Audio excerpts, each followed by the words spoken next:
So let's have a look at NCB Financial Group.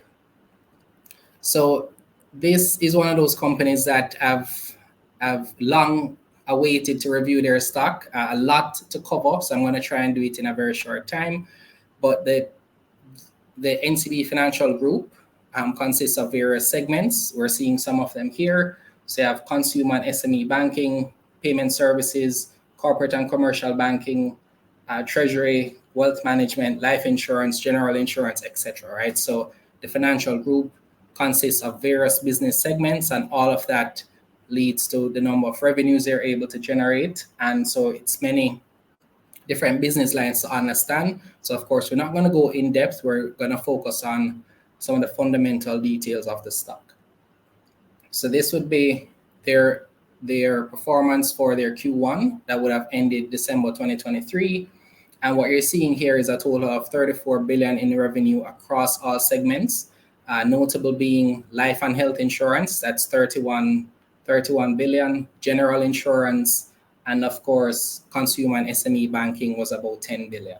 We have operating expenses for the period being 26.1 billion, profit before tax of 8.35 billion, and net profits of 5.97 billion.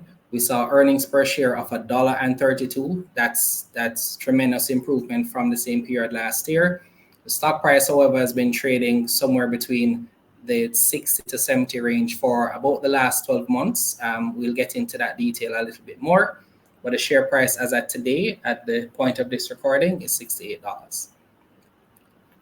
Their total assets stand at 2.2 trillion, equity at 196 billion, liabilities of 2 trillion, and then of course cash flow from operations would have been 19 billion, right? So we're seeing improvement in the overall performance. Of course, we saw where they would have gone through a number of cost cutting measures last year, prioritizing dividend payments, prioritizing cash flow generation, and just overall efficiency in the company. So it's no surprise that there's a turnaround.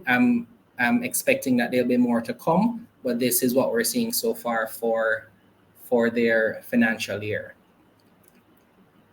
What I thought was notable was in their capital and liquidity section, they would have highlighted some changes that took place. So it says during the quarter, additional shares were allotted to executives and former executives, resulting in a 4.9 billion increase in share capital.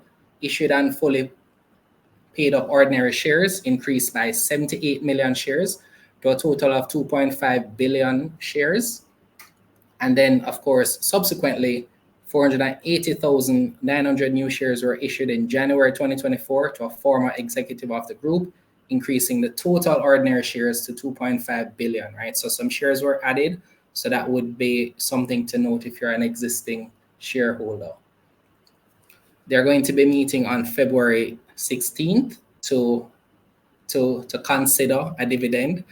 I almost said to confirm a dividend payment, but we'll see what happens after that meeting, and we'll see what that dividend is. But they would have paid their first dividend in a number of years last year.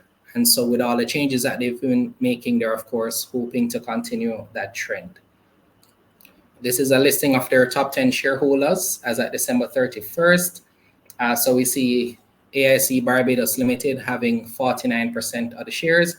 And of course, we're seeing the rest of them there. In terms of their stock price, it's been down almost 12% in the last 12 months. I believe we saw a high of, well, close to $80 during the year, but mostly has been for the last, I'd say 3 to 6 months, around the $60 to $70 range, as you can see from the chart. From about October, November till February, we're still in that range.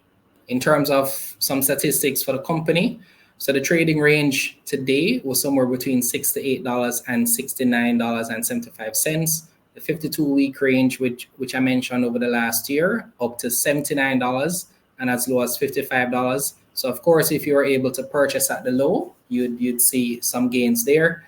If you purchase at the high, you'd be down, as I said, about 12% for the year. With the additional shares that were issued, the market cap currently stands at 173 billion and shares outstanding is 2.5 billion. As we're seeing here, week to date, up 0.06%, month to date, 2.3%, quarter and year to date, 3.84%, right? So that's what we're seeing for NCB. So I think it's quite interesting what we've seen from them, the number of changes and the impact that we're seeing to the company's performance.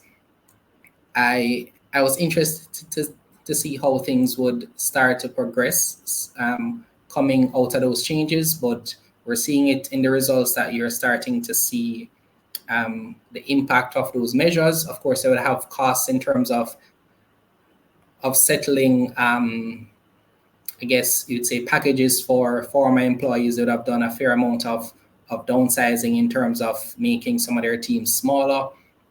And so, of course, those expenses would be expected to decrease. But they did mention that as a part of the quarter, there would be a new financial year for them. And so there was a segment of salaries that were negotiated to be a little bit higher. Of course, you expect every new year some persons may be eligible for a small increase, as some companies do that to keep up with inflation, so to speak.